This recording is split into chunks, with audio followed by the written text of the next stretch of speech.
क्योंकि वीना मलिक साहिबा की एक जर्नी है, एक सफ़र है जो कि मुश्किलात से भरा हुआ और पत्थरों से भरा हुआ सफ़र है, और एमिकेबली आपने वो सफ़र तय किया है और करती चली जा रही हैं। लेकिन जो वीना मलिक साहिबा के साथ एक चीज़ चस्पा हो चुकी है वो ये है कि वीना मलिक साहिबा इतनी कंट्रोवर्शियल क्यों है? इस पे सबसे पहले हम चाहेंगे कि आप थोड़ी सी रोशनी ज़रूर डालिए। सर मुझे ऐसा लगता है कि एक अदाकार होने के नाते आपका इमेज लोगों में क्या बनता है उसके ऊपर आपका कोई कंट्रोल नहीं होता है, क्योंकि आप जो किरदार अदा कर रहे होते हैं वो आप अपनी शख्सियत के हिसाब से अदा कर रहे होते हैं। बिल्कुल ठीक बात है। शायद बॉलीवुड में भी और लॉलीवुड में, दोनों इंडस्ट्रीज में एज एन आर्टिस्ट भी मेरी हमेशा से ऐसी ख्वाहिश थी कि मैं इस तरह से किरदार अदा करूं जो कि थोड़े आउट ऑफ द बॉक्स, हाँ, थोड़ा एजी हों, थोड़े एक्सेंट्रिक हों, थोड़े सोसाइटी के हिसाब से थोड़े से कैची भी, थोड़े डार्क हों। क्योंकि मुझे लगता है कि एक आर्टिस्ट को सीधा सीधा किरदार अदा करने में कोई खास मजा नहीं आता है। हाँ, इसी तरह मैंने या तो कॉमेडी की है या फिर दूसरी एक्सट्रीम के किरदार अदा किए और बहुत कम किए हैं। तो जाहिर बात है जब आप एक किरदार अदा कर रहे होते हैं वो आपकी शख्सियत तो नहीं होती है, और अनफॉर्चुनेटली बहुत सारे लोग आपको उस किरदार के हिसाब से मैं देखते हैं। कतकरामे की माफी चाहता हूँ, लेकिन जिस सोसाइटी, जिस माहौल से, जिस मुल्क को आप रिप्रेजेंट करती हैं या जिसका आप हिस्सा हैं, वहाँ की आवाम अपने इन्हीं लोगों से, वो चाहे मैं हूँ या आप हो,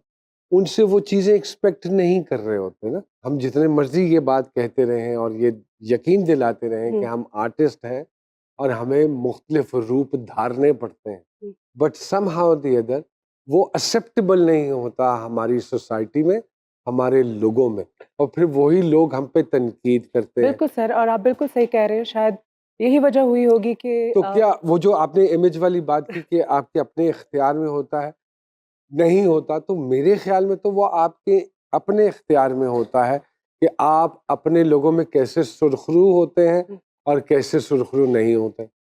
बिल्कुल सर, आप सही कह रहे हैं। शायद एक हद तक ये ज़रूर होता है कि एक आर्टिस्ट की ये तमन्ना होती है कि लोग उससे मोहब्बत करें। उसकी ये तमन्ना कभी नहीं होती कि उस पे उसको उंगलियां उठें या बुरे नामों से क्रिटिसाइज याद किया किया जाए। जाए। जब लेकिन हमारी आवाम तो 2 सेकंड लगाती है ना। जी बिल्कुल, और शायद यही वजह हुई होगी कि हर आर्टिस्ट जो होता है वो शायद नज़र जैसा भी आए, मगर वो आर्टिस्ट होता है क्योंकि वो सेंसिटिव होता है। सेंसिटिव। और मेरे लिए चीज़ें बहुत ज़्यादा मायने रखती हैं। शायद यही वजह होगी कि एक ऐसा सफ़र जो कि एक इंटरनेशनल प्लेटफॉर्म का था, और शायद एक ऐसा सफ़र जो कि कोई भी आर्टिस्ट ड्रीम करता है कि वो बिगर इंडस्ट्री में जाए और वहाँ पे ग्रो करे और वहाँ से आगे चला जाए। तो probably I just terminated my journey and come back here. शायद यही वजह है। Exactly. Otherwise I would have continued. So do you blame your own self for the termination or you blame the audience? I don't blame anybody. मैं किसी को भी blame नहीं करती। मैं समझती हूँ सर कि कभी-कभी ऐसा होता है कि बहुत बड़ी-बड़ी चीज़ें आप छोड़ देते हैं क्योंकि उसकी जो वैल्यू होती है किसी की नज़र में वो बहुत कम होती है। लाइक अगर मैंने अपना करियर छोड़ दिया या मैंने टर्मिनेट कर दिया, उसके बदले में I am back in my society.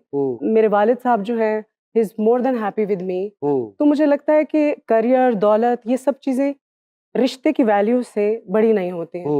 So the reason that I terminated it and I just come back. यहाँ वक्त हुआ एक छोटी सी ब्रेक का, कहीं मत जाइएगा।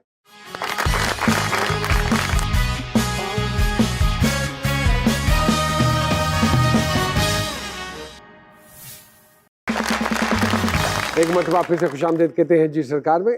आप कुछ पूछना चाह रही हैं? जी, जब मैं इनके स्टार्स को रीड कर रही थी नुमान सर, तो उसमें ना अक्सर इनके अंदर ऐसे लोगों को लगता है ये कुछ मिस्ट्री हैं, कुछ छुपा रही हैं और ये क्लैरिफिकेशंस नहीं देती हैं अपने जेस्चर्स की, जिसकी वजह से शायद ये फिर इस चीज का शिकार हो जाती हैं कि कंट्रोवर्शियल इनकी बातों को या इनके हालात को कर दिया जाता है, क्योंकि इनके दोनों star full of mysterious planets हैं। मैं जबकि सामने जी समझता हूँ ये मिस्ट्री नहीं है, इन्होंने ऐसी हिस्ट्री क्रिएट कर दी है कि जिसकी वजह से लोग ढूंढ रहे होते हैं। लोग क्यों ढूंढ रहे होते हैं? आप कहाँ होती हैं? क्यों नहीं मिल पाती लोगों को? अच्छा, आपने रिश्तों की भी बात की, तो ये बताइए, ये बात सच है कि रिश्तेदारों से काम लेने से बेहतर है बंदा अकल से काम ले ले? पता नहीं, लेकिन मेरे लिए तो ये बिल्कुल अलग एक्सपीरियंस है। बिकॉज मेरी कजन्स, मेरी सिस्टर्स, मेरे अम्मी अब्बू, मुझे लगता है कि मेरी फैमिली अगर मेरे आसपास नहीं होती तो शायद ये ज़िंदगी बहुत ज़्यादा अच्छी और मज़ेदार नहीं होती।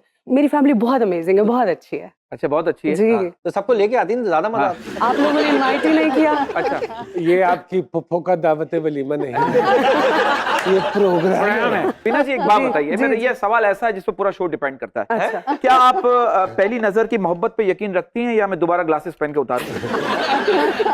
मुझे तो ऐसा लगता है कि मोहब्बत पहली नजर में हो जाती है। वाह वाह, ये नुमान भाई की भी यही बात है। मैं आपके बारे में नहीं सोच सकती, आप पहली नजर में मोहब्बत नहीं कर सकती। आप काफी नजरें लगाती हैं। हाँ। जी sir, over to you.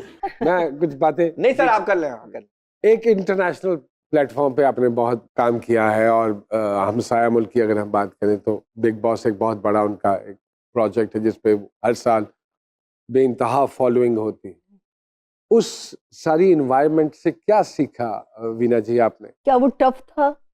I think वहाँ पे बहुत कुछ सीखने को मिलता है। You actually get to know your self.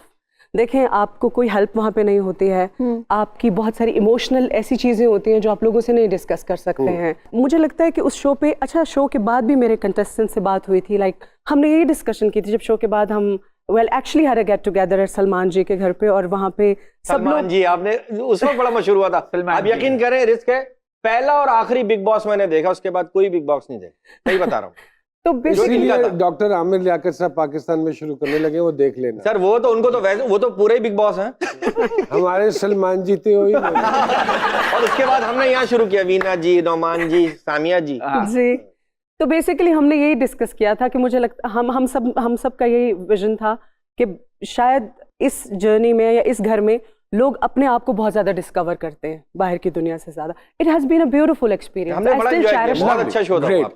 As you were representing Pakistan, there were a lot of expectations. उस दौरान जो वहाँ के कुछ लोकल इंटरव्यूज भी हुए टेलीविजन प्रोग्राम्स में, जिसकी क्लिप्स भी बड़ी वायरल हुई। People were hurt very badly कि वीना मलिक साहिबा को इस तरह के मलबूसात नहीं पहननी चाहिए थे, इस तरह की बात नहीं करनी चाहिए थी। Do you agree with that? Because वो तो आपका अपना किया धरा है। आई थिंक मुझे ऐसा लगता है कि कि आप जिस तरह के माहौल में हो वैसे रच बस जाना चाहिए। for me that was just a reality show. I had just simply sir represented myself, confident. आपका अपना बयानिया I है don't वो। think हाँ, so कि हाँ। आपकी जात को, आपके दीन को या आपकी आइडियोलॉजी को भी बिल्कुल कपड़ों के ठीक। साथ Okay. सोचना I चाहिए agree कि with आप you. कितने अच्छे हैं, कितने बुरे लेकिन फिर इंसान हैं। आप ही की स्टेटमेंट थी कि ये अवार्ड्स में एक ड्रेस कोड भी होना चाहिए, जी जो कपड़े पहने जी। जाते हैं रेड कार्पेट्स पे और ये वो मुख्तलिफ अवार्ड सेरेमनीज पे, वो एक्चुअली सर होता यह है मायूब कि है आप बहुत। जिंदगी में जैसे जैसे आगे बढ़ते जाते हैं आप इवॉल्व होते जाते हैं। What I am today I was not 10 years ago. 10 साल पहले Veena Malik was a different तो पर्सन। अगर मैं ये कहूँ कि Sir. कंसिस्टेंसी नहीं रही स्टेटमेंट्स में, नो मुझे ऐसा लगता है कि I have just evolved as a person. वो क्यों? वो इसलिए कि आई हैड रियलाइज, जैसे पहले मैंने कहा कि अगर एक आर्टिस्ट को आप क्रिटिसाइज करते हैं, आज भी हमारे यहाँ शोज होते हैं, लोग बिल्कुल। सेलिब्रिटीज को गालियां दे रहे होते बल्कि हैं, मैं तो ये अभी तो recently स्टेट की हुआ। जिम्मेदारी है। आप हमें आप एक पिटीशन साइन बहुत कीजिए, अच्छी बात। आप इमरान खान साहब को कहिए जो इस वक्त के प्राइम मिनिस्टर हैं कि आप हमें ड्रेस कोड दीजिए ताकि हम उसको फॉलो करें।